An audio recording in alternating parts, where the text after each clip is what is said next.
Kemudian dia tanya lagi si Wabah ya. Wabah katanya kau akan mencelakai 1.000 orang, tapi yang terbukti 50.000 orang yang mati. Enggak, aku tetap 1.000 orang yang aku celakai. Yang 90-90.000 adalah mati karena ketakutan.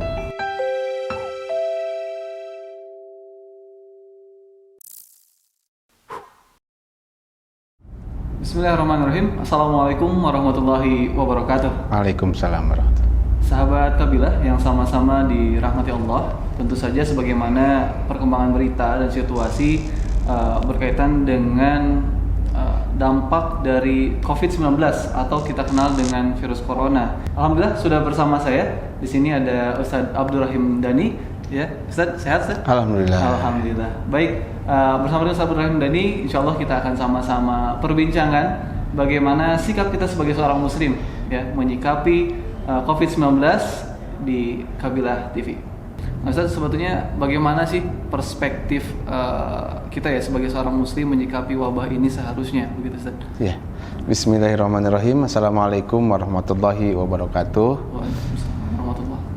Tidak semata-mata yang terjadi di muka bumi ini kecuali dengan izin Allah Subhanahu wa taala. Dan kita yakin bahwa virus corona ini adalah tentaranya Allah Subhanahu wa taala. Kalau Allah menghendaki semuanya mati, ya mati. Kalau Allah menghendaki hidup, ya hidup. Artinya bagi seorang beriman atau mukmin, dia yakin bahwa tidak semata-mata Allah Subhanahu wa taala menurunkan sesuatu, pasti ada hikmah di balik musibah. Salah satu hikmahnya adalah bagi orang-orang yang menyikapi dengan baik bahwa itu adalah tanda-tanda atau ayat-ayat Allah Subhanahu wa taala secara kauniyah ya. Tanda-tanda ataupun ayat-ayat yang bisa menjadikan seseorang itu semakin beriman, bertakwa dan juga semakin mendekatkan diri kepada Allah Subhanahu wa taala, maka itu jadi anugerah, jadi rahmat, jadi kebaikan. Tidaklah yang menimpa seorang mukmin ya, apakah dia itu sakit, apakah dia itu letih, lelah ya, sulit dalam kehidupannya ataupun menginjak paku di jalanan, kecuali itu jadi penggugur dosa, peninggi derajat dan juga penambah pahala baginya. Bagi seorang mukmin melihat segala sesuatu selalu dalam dua perspektif. Pertama adalah perspektif dunia dan yang kedua adalah perspektif akhirat. Kalau dalam hitungan akhirat, maka ini adalah peluang supaya kita lebih dekat sama Allah Subhanahu wa taala, meningkatkan ibadah kita, sedekah kita, tahajud kita, baca Quran kita, doa kita perkuat, amalan kita perkuat.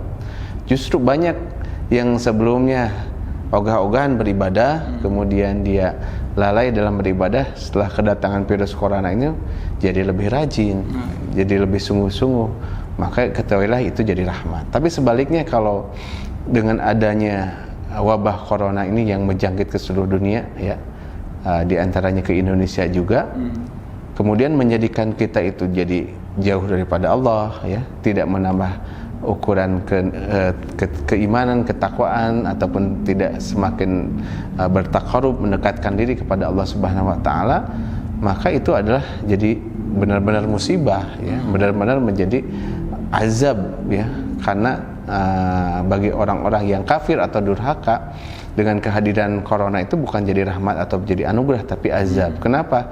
Dari dosa ataupun dari sesuatu yang menyebabkan Allah Subhanahu wa taala itu murka. Makanya sekali lagi seorang mukmin senantiasa menyikapinya dengan proporsional, menyikapinya itu dengan santai. Artinya santai itu bukan berarti tidak sungguh-sungguh buat persiapan ataupun waspada ataupun menjaga kebersihan, tapi santai secara hati ya, woles aja gitu kan, tidak panik, tidak jadi takut. Justru banyak orang yang karena takut jadi panik, dan panik justru jadi tambah sakit, jadi justru tambah tidak produktif ya. Jadi dia itu stres dan lain sebagainya. Baik, ya berkaitan dengan stres Ustaz. Ya. Berkaitan dengan stres gitu, karena paniknya luar biasa. Ya. Jadi ada sebuah analogi ya.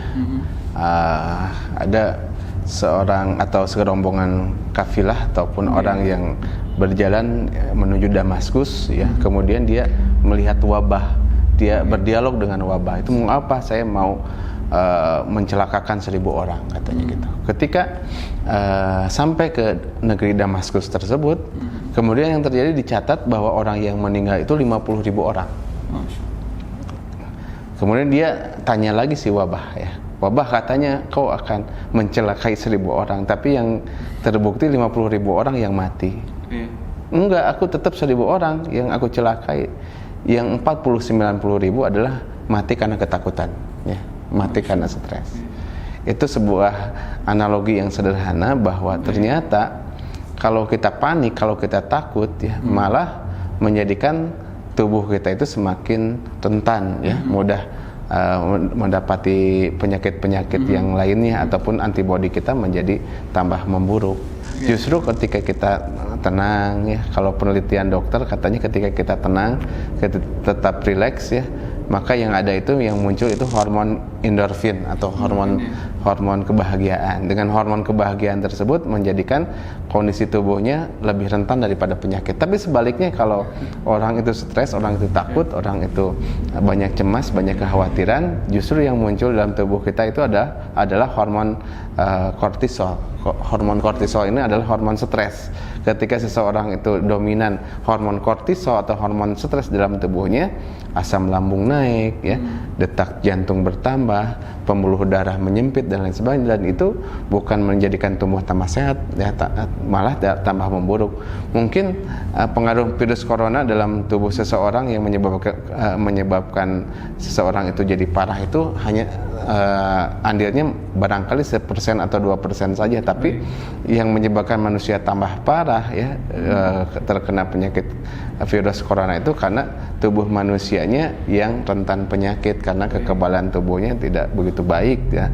Terus juga memang kalau kita baca dari media-media, ketika kita konsumsi makanan-makanan sehat, kita olahraga secara teratur, kita ibadahnya rajin, ya, terjaga, justru itu lebih kuat, ya, daya tahan tubuh tersebut, yang menyebabkan kalaupun ada yang nempel virus corona ke dalam tubuhnya itu tidak menyebabkan seseorang tersebut menjadi sakit karena terbunuh duluan oleh antibodi yang ada di tubuh seorang tersebut. Gitu. Ya, kalau saya lihat Ustadz di beberapa pemberitaan begitu, kan, kayak ya seperti hanya beberapa upaya itu adalah dengan misalkan minum jamu, gitu, minum ramuan.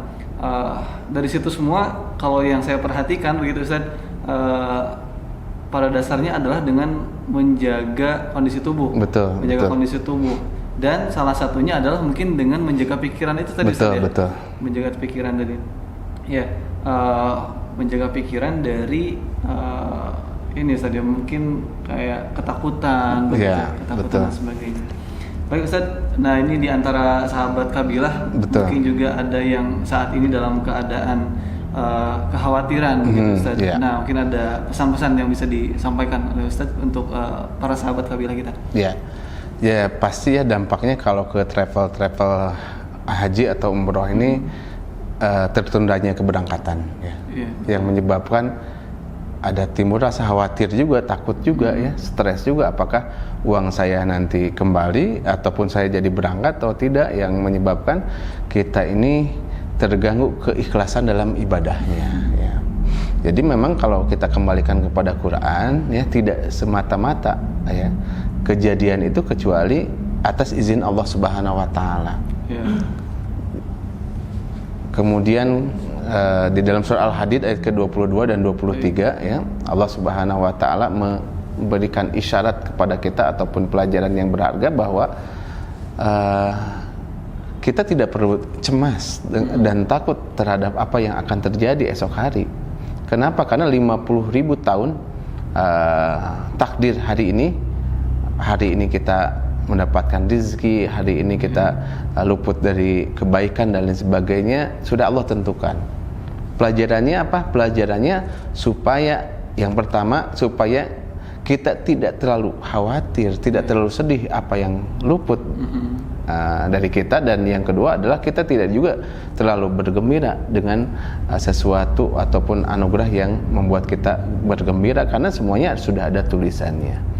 Yang membuat hati kita tenang, ya, adalah kita yakin dengan takdir Allah, dan kita yakin bahwa tidaklah Allah Subhanahu wa taala menetapkan sesuatu untuk kita kecuali adalah kebaikan. Kalau kita yakin kabilah Tur ini adalah travel yang jujur ya, yang punya itikat baik, kenapa kita harus stres? Karena kita kenal dengan Pak Bayunya, kita kenal dengan Kang Yudinya ya, penggawa-penggawa yang ada di kabilah. Kalau kita selama ini yakin ya, kita berbisnis ataupun kita bekerja sama dengan orang-orang yang selama ini amanah, kenapa kita harus khawatir? Dan yang kedua, semua seragam, tidak hanya travel kabilah Tur saja ya, semua travel seluruh dunia malahan ya tertunda keberangkatannya karena memang pihak Saudi memang men-stop sementara untuk kedatangan jamaah, dan ini harus kita sikapi sekali lagi dengan lapang dada ya, sikapi dengan sikap yakin ini adalah bagian dari takdir. Ketika kita berserah diri dan juga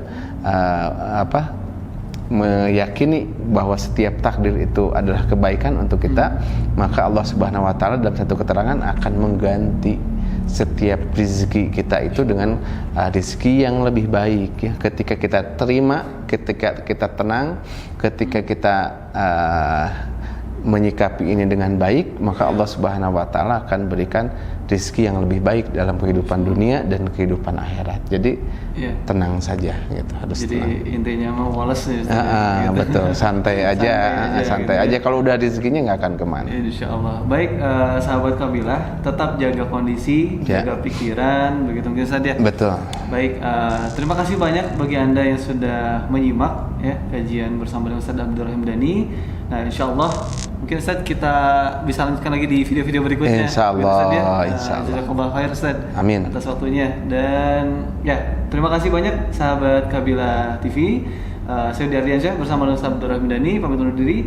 Assalamualaikum warahmatullahi wabarakatuh. Waalaikumsalam.